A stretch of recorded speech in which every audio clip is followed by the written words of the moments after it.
Well, good afternoon, everyone. Thanks for being here. Hope everyone had an enjoyable and safe Thanksgiving, even if it was far from the traditional large gathering of family and friends, apart from many we loved, but I hope you had a good Thanksgiving. And I know times are tough, but I want you to know that help is on the way.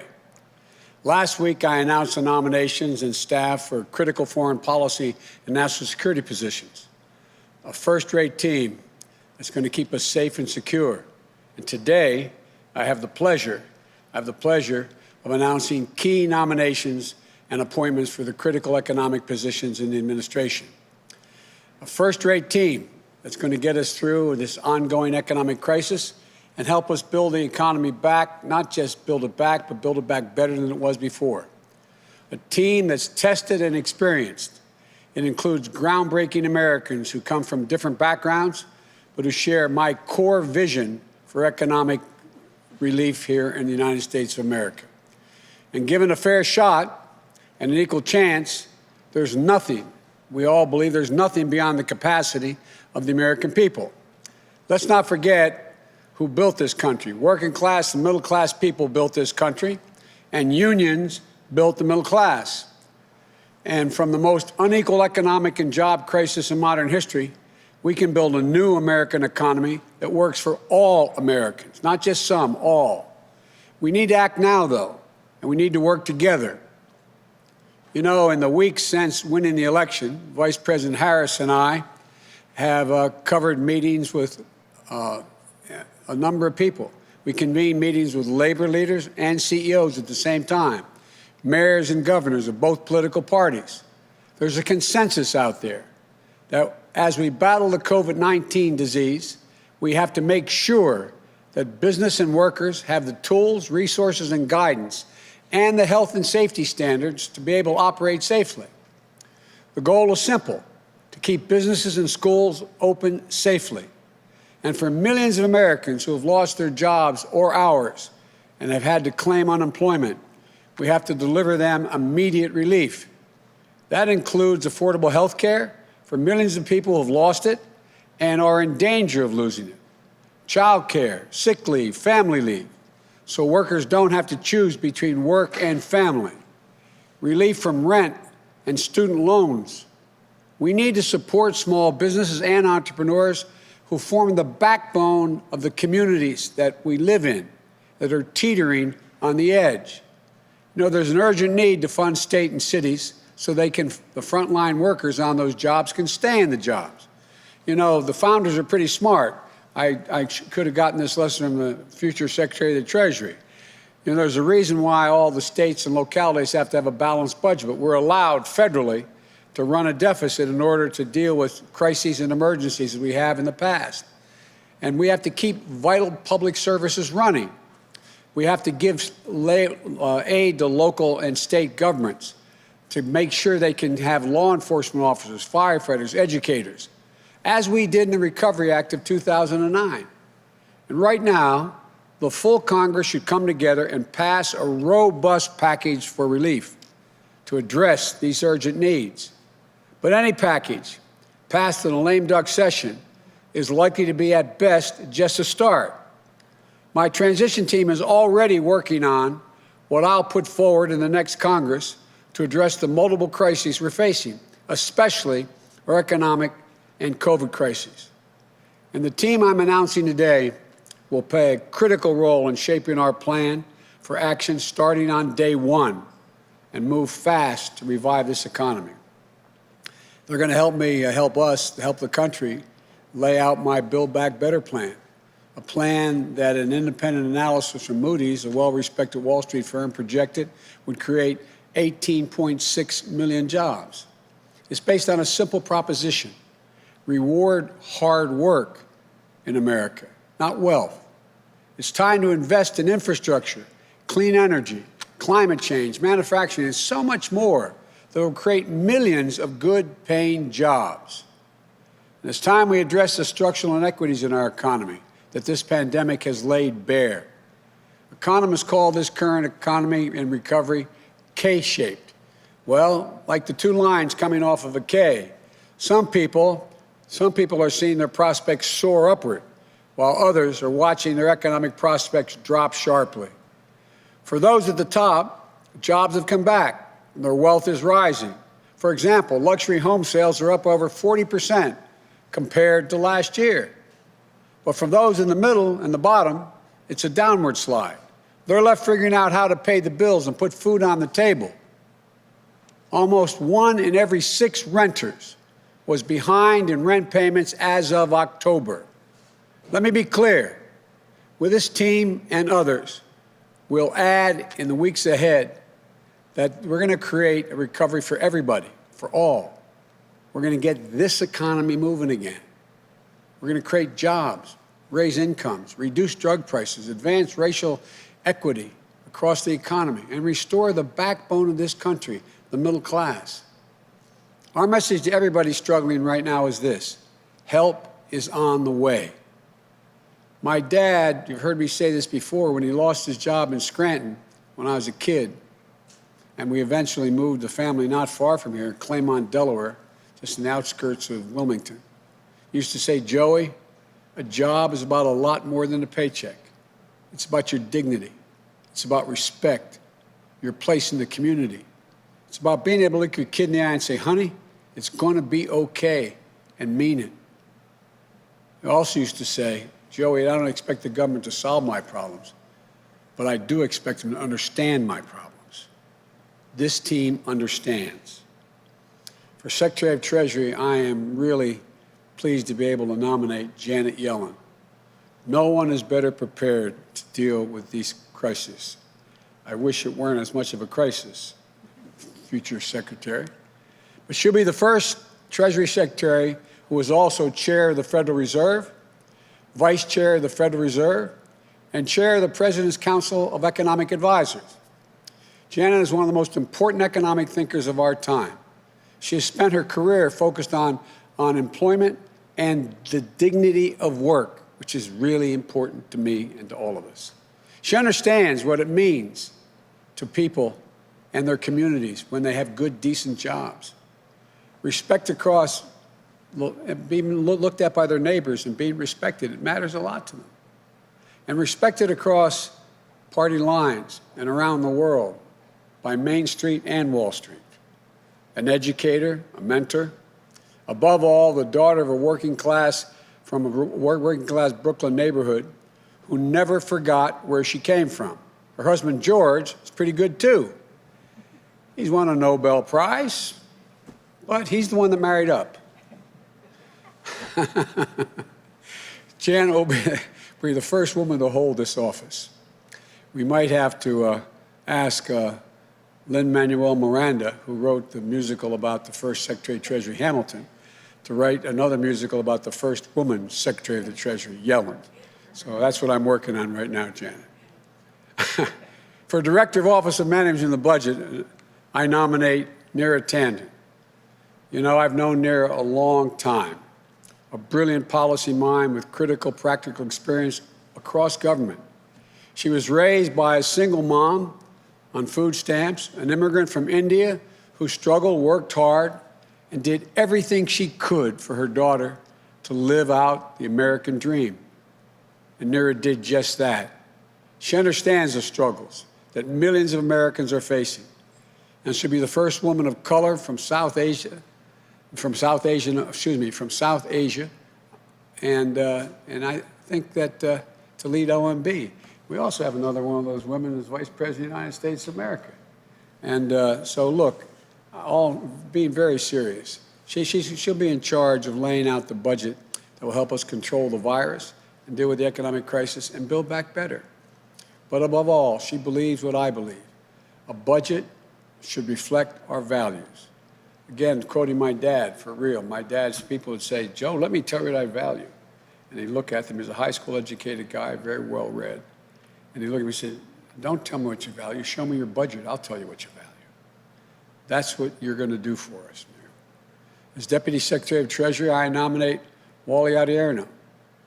Wally is, you know, Wally, I don't know. I tell you what, Senator Warren really likes you. She highly recommended you, but I wasn't sure she worried I stole you as well. But thank you for being willing to do this, Wally. A skilled leader and thinker on issues ranging from macroeconomics to consumer protection and from national security to international affairs. I've worked with Wally during the Great Recession. That was my excuse to the senators, saying that's why I wanted to steal you. And I saw him tackle one big job after another. Deputy National Security Advisor to President Obama, Deputy Director for the National Economic Council, former Chief of Staff to Elizabeth Warren, where he helped create the Consumer Protection Bureau and Financial Bureau, which has done so much good. It's designed to protect consumers and working people from unfair, deceptive, and abusive financial practices. And now Wally will be the first African-American ever to hold this post and the highest-ranking African-American in the Treasury Department's history. An immigrant from Nigeria, the son of a nurse and an elementary school principal, Wally understands everything we do is basically for the people, for families, hard-working people, to understand their struggles and most of all their dreams, and he understands both. And I want to thank you, Wally, for being willing to do this. For chairperson of the Council of Economic Advisors, I nominate, notwithstanding she was a very distinguished professor at Princeton. I joke, my children who went to Penn used to always kid about,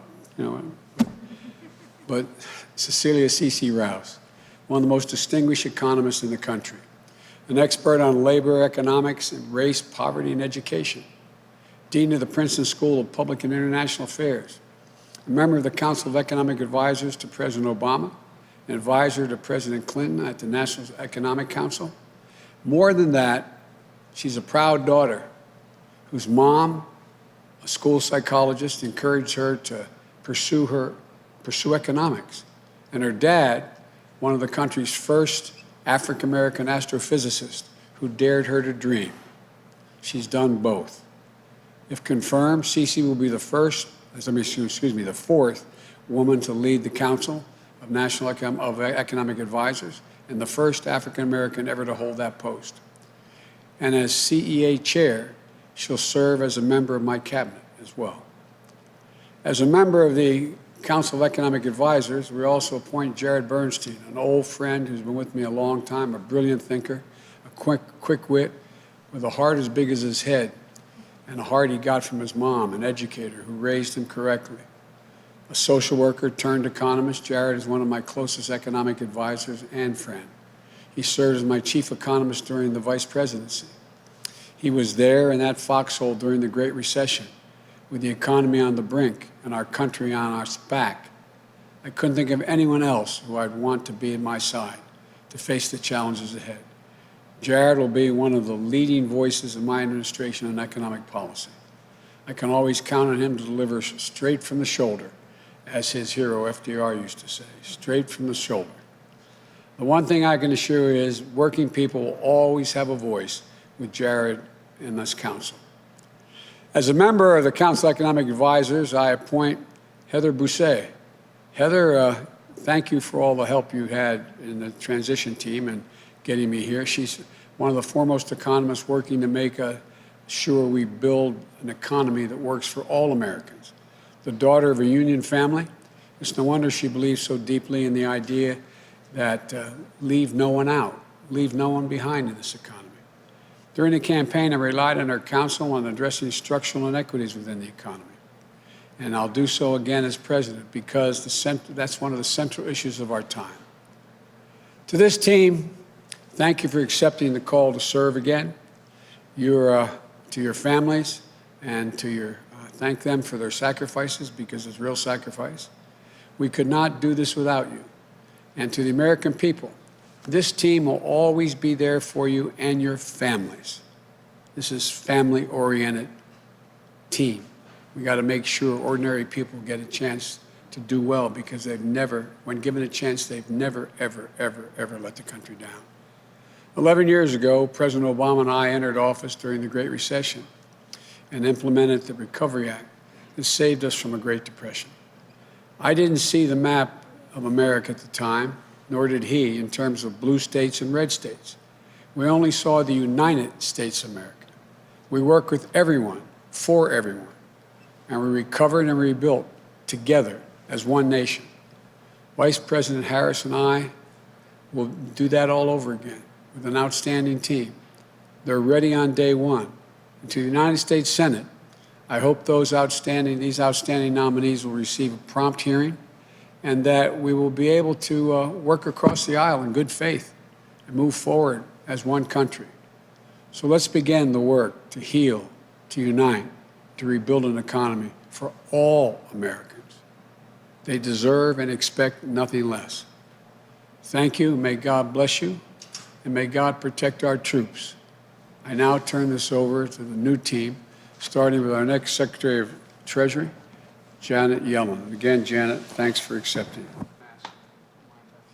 Thank you, Mr. President-elect and Madam Vice President-elect.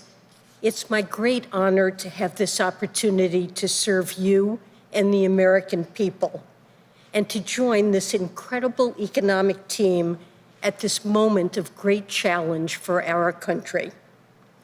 Mr. President-elect, when you reflect on what your father taught you about how a job is much more than a paycheck, I hear my own father, who raised our family in working-class Brooklyn.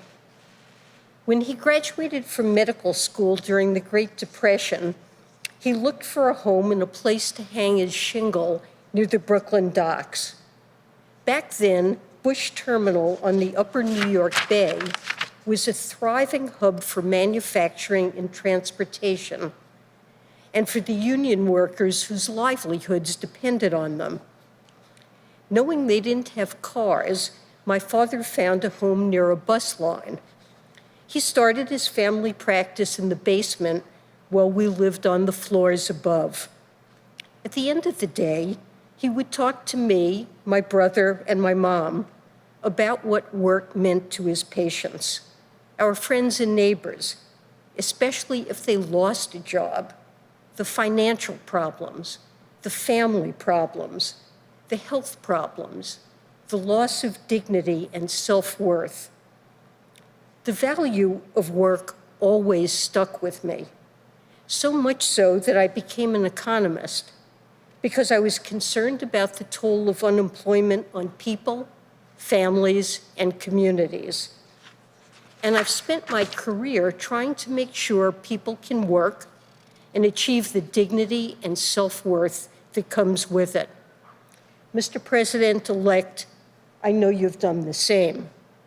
I saw that understanding during the last Great Recession and the Recovery Act that followed. And now we're facing historic crises again. The pandemic and economic fallout that together have caused so much damage for so many and have had a disproportionate impact on the most vulnerable among us. Lost lives, lost jobs, small businesses struggling to stay alive or closed for good. So many people struggling to put food on the table and pay bills and rent. It's an American tragedy, and it's essential that we move with urgency. Inaction will produce a self-reinforcing downturn, causing yet more devastation. And we risk missing the obligation to address deeper structural problems, inequality, stagnant wages, especially for workers who lack a college education, communities that have seen industry disappear with no good jobs replacing lost ones, racial disparities in pay, job opportunities, housing, food security, and small business lending that deny wealth building to communities of color, gender disparities that keep women out of the workforce and keep our economy from running at full force. It's a convergence of tragedies that is not only economically unsustainable, but one that betrays our commitment to giving every American an equal chance to get ahead. But I know this team will never give up that commitment. As you've said before, Mr. President-elect, out of our collective pain as a nation, we will find collective purpose to control the pandemic and build our economy back better than before, to rebuild our infrastructure and create better jobs, to invest in our workforce, to advance racial equity and make sure the economic recovery includes everyone, to address the climate crisis with American ingenuity and American jobs, working together with the outstanding national security and foreign policy team you announced last week to help restore America's global leadership.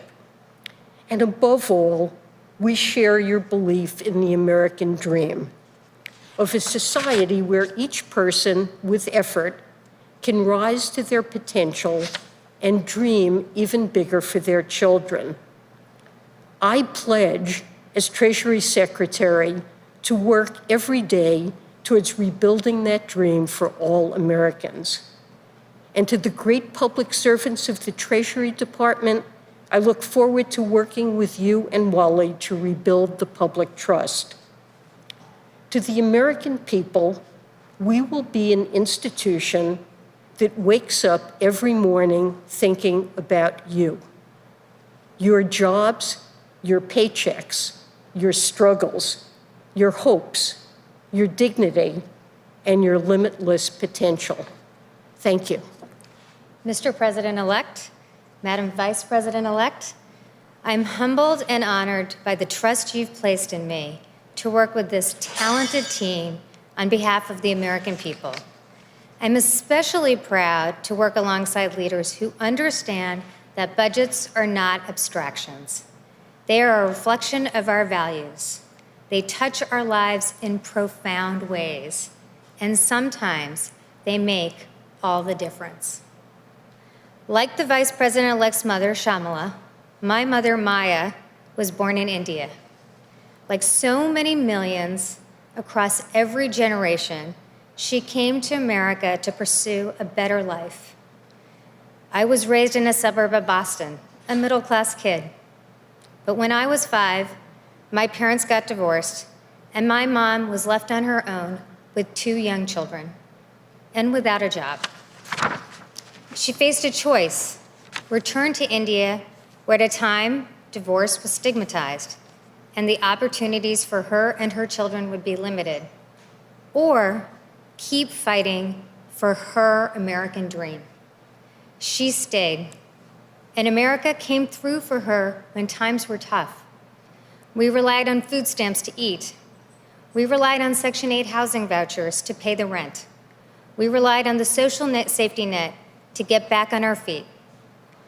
This country gave her a fair shot to reach the middle class, and she made it work. She got a job as a travel agent, and before long, she was able to buy us our own home in Bedford, Massachusetts, and eventually see her children off to college and beyond. I'm here today thanks to my mother's grit, but also thanks to a country that had faith in us, that invested in her humanity and in our dreams. I'm here today because of social programs, because of budgetary choices, because of a government that saw my mother's dignity and gave her a chance. Now it is my profound honor to help shape those budgets and programs to keep lifting Americans up, to pull families back from the brink, to give everybody the fair chance my mom got, and that every single person deserves. That's the America Maya and Shamala were drawn to, the America the President-elect and Vice President-elect are ready to grow. I believe so strongly that our government is meant to serve all the American people, Republicans, Democrats, and independents alike, all of whom deserve to know their government has their back. I look forward to working together alongside the dedicated career professionals of the OMB to expand possibilities for every American family. And I want to thank my own wonderful family, my husband, Ben, without whose love and support I would simply not be here, and our children, Alina and Jaden. Thank you all for this profound opportunity to serve. Mr. President-elect, Madam Vice President-elect, thank you for this profound opportunity to return to the Treasury Department and serve the American people. I know firsthand the President-elect's capacity to lift our country out of hard times because I had the privilege of working with him to help Americans recover from the Great Recession. In California's Inland Empire, where I'd grown up in a working-class neighborhood, the Great Recession hit us hard. We were one of the foreclosure capitals in the United States. The pain of this was real for me.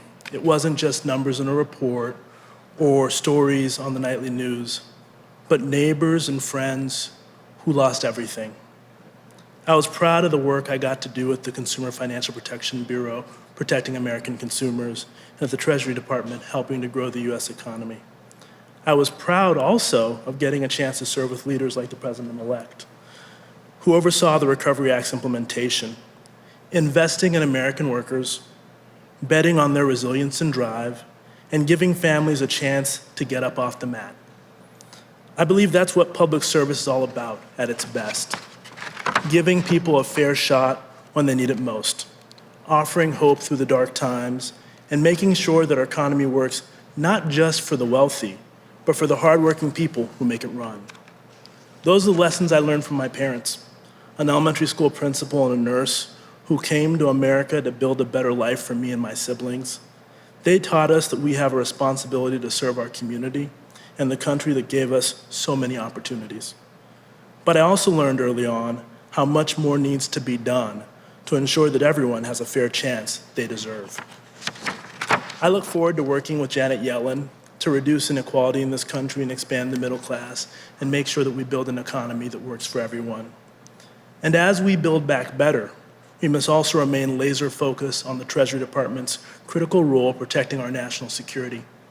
This includes using our sanctions regime to hold bad actors accountable, dismantling the financial networks of terrorist organizations and others who seek to do us harm, and ensuring our foreign investment policy protects America's national security interest.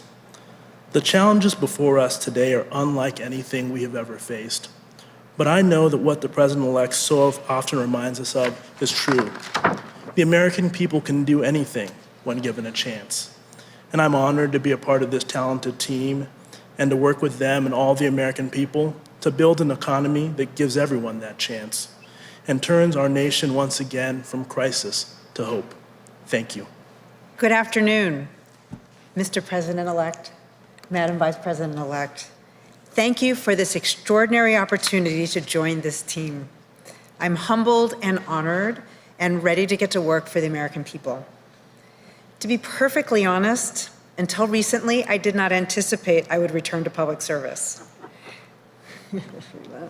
As every academic knows, when you've laid down roots at a school you love, with incredible students and colleagues you've grown with, it isn't easy to take a leave. It requires a rare combination of urgency and opportunity to pull you away. But that rare combination is precisely what our nation is facing right now. My path as an economist began in my first year of college. My mother, the school psychologist, encouraged me to take a course in economics. And it happened to coincide with what at the time was one of the worst spikes in unemployment since the Great Depression. It was impossible for me to separate what we were learning in the classroom from what I know was going on in towns across the country. And so I found myself drawn to the study of the labor market in all of its dimensions. The reasons that jobs disappear, the impact of education on people's job prospects, and the ways we can tear down barriers to job growth and make it easier for people to find long-lasting economic security. Today, nearly 40 years later, we are once again living through one of the worst job crises since the Great Depression. Millions of families have had their lives turned upside down. The safety net has frayed, leaving vulnerable Americans to slip through into hardship and hopelessness. And importantly, structural inequities that have always existed in our economy are being exacerbated like never before. This is a moment of urgency and opportunity, unlike any we've faced in modern times. The urgency of ending a devastating crisis and the opportunity to build a better economy in its wake. an economy that works for everyone, brings fulfilling job opportunities, and leaves no one to fall through the cracks. I look forward to working with the President-elect and Vice President-elect and this amazing entire economic team to address that urgency and seize that opportunity and make our economic system work better for every American. Good afternoon. I'm hard-pressed to find the words to express my gratitude to the President-elect and Vice President-elect for the chance to be here today. In thinking about the path that brought me here, a good place to start is 12 years ago, almost to the day, when I met with then Vice President-elect Biden at his home not far from here. It was supposed to be a job interview to be his chief economist, but it quickly turned into a conversation about economic justice and fairness, which, as many here know, is a common destination in conversations with the President-elect. Over the years, we've continued that discussion. Often it takes the form of some policy minutiae. Sometimes it's me hitting him with far more graphics than are necessary, or him telling me to stop speaking economies and start speaking English. Guilty as charged, Mr. President-elect. I suspect the reason we had such a meeting of the minds back then dates back to a common saying in my household when I was growing up. If you're not part of the solution, you're part of the problem. I grew up with a single mother, a lifelong educator. There was a picture of FDR on the wall. Her proudest moment wasn't when I got a PhD, it was when I got a union card. Local 802, the New York City's musicians union, but that's a whole other story. Of course, if you intend to be part of the solution, you need to accurately diagnose the problem. In that regard, I think the President and Vice President-elect's agenda is timely, resonant, and visionary. Yes, they've stressed the urgent need to control the virus and provide the relief needed to help families and businesses get to the other side of this crisis. But they've been just as adamant that simply getting back to where we were sets the bar too low. We must build back an economy that's far more resilient, far more fair, and far more inclusive. It is precisely the vision this nation needs, and I suspect I'm not the only person on this stage chomping at the bit to get to work on making their vision a reality. Thank you.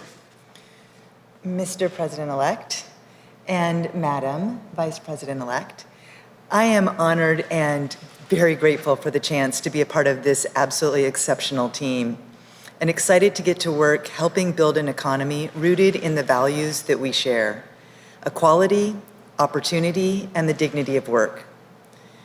It's no accident that I've focused my career on instilling those values in our economy, developing policies that help our nation grow stronger by growing more equitably. Like the President-elect and the Vice President-elect, those values were instilled in me at a young age. In the late 1970s, my dad got a job at Boeing. And if you grew up in Seattle like I did, you know what that means. A lot more than a paycheck, as Janet referenced, and as the President so often reminds us. And for our family, my dad's job at Boeing meant security. It meant union benefits, a place in the neighborhood, a place in the middle class. But when the recession hit in the early 1980s, one by one, the pink slips arrived for every family in our cul-de-sac. Every kid at my bus stop who had a parent who was laid off. Our entire community saw its future dimmed, and one by one, it was my turn. So the first time I truly experienced this thing called the economy, it was my parents sitting down and explaining that things were going to be tougher for a while because my dad was on layoff. Too many kids in America experience the economy through those kinds of difficult conversations, or far worse. I was struck by the profound power this mysterious force held over my life, my friends, and my community. And I wondered if that power couldn't also be wielded to create happier conversations and fuller lives. I've dedicated my career to figuring out how we can grow and sustain the middle class and uproot the gender barriers and racial barriers that leave too many Americans outside the dream looking in. Through the organization I co-founded, I've pursued solutions to reverse the dangerous march of inequality and bring us back to the core value of broadly shared success. That's the same value I see at the heart of the Build Back Better plan, and why I'm so excited and honored to help this team bring not just good jobs, but the good lives and peace of mind that comes with them to every American community. Thank you. Mr. President-elect, congratulations on choosing this outstanding team of brilliant minds, this economic team. This is the right team for this moment. And to our nominees and appointees, thank you for your continued service to our nation. This is the team we need to deliver immediate economic relief to the American people, to get our economy back on track, and to make sure it works for working people. And as President-elect Biden noted earlier, completing that task could not be more urgent. Cases of COVID-19 are spiking, and beyond the tragic loss of life, the toll of this recession continues to mount. Across America, 1 in 6 adults with children say their families are hungry. Janet Yellen talked about food insecurity. This is real. We are looking at a hunger crisis in America right now. 1 in 3 adults are having trouble paying their bills, essential bills, the bills that need to be paid at the end of every month to get to the next month. And the number of open small businesses has fallen by nearly 30% due to this pandemic, while many others are hoping they can stay afloat until a vaccine is available. These are the struggles, the worries that keep people up in the middle of the night, that have them sitting at their kitchen table past midnight, trying to figure out how they're going to make it work. But Americans are not united by their worries alone. They are also united by their aspirations, the aspirations they have for themselves, for their children, for their families, and for their community. Because no matter where you live or what language your grandmother speaks, everyone wants to be able to get a job and keep a job. No matter what your gender or who you love, everyone wants to be able to buy a home and keep a home. And no matter how you worship or who you voted for in this election, everyone wants to be able to give their children a decent education and allow those children to pursue their dreams, even during a pandemic. And Joe and I understand that. We were raised to respect the dignity of work. We were raised by hardworking parents who always understood the dignity of work and the potential not only for their children, but of our country. And that's why I've always fought for working people, standing up for middle-class families who lost their homes in the Great Recession. Wally, you talked about that. Families in California were devastated, but they were able to rely on their government and the leaders, as Joe always talks about, who needed to see their condition and speak to that condition. And that's the work that needs to happen now. And I look forward to collaborating with this extraordinary team to put working people front and center in our administration. These public servants are some of America's most brilliant minds. They are proven leaders whose talents, achievements, and life stories, their life stories reflect the stories of the American people, and their stories reflect the very best of our country. And they not only have the experience, the expertise, and what is necessary to help end this economic crisis, but also what is necessary to put people back to work. And they also share in our commitment to building an economy, an America, where everyone has access to a higher minimum wage and affordable health care, paid family leave and paid sick leave, home ownership, and capital to start a small business. An America where opportunity is within reach for everyone, for all the people. So we've got a lot of work to do to build that America, and as Joe always says, to build back better. And President-elect Biden and I, together with this economic team, will be ready to hit the ground running on day one, because that is what this crisis demands, and that is what the American people deserve. Thank you.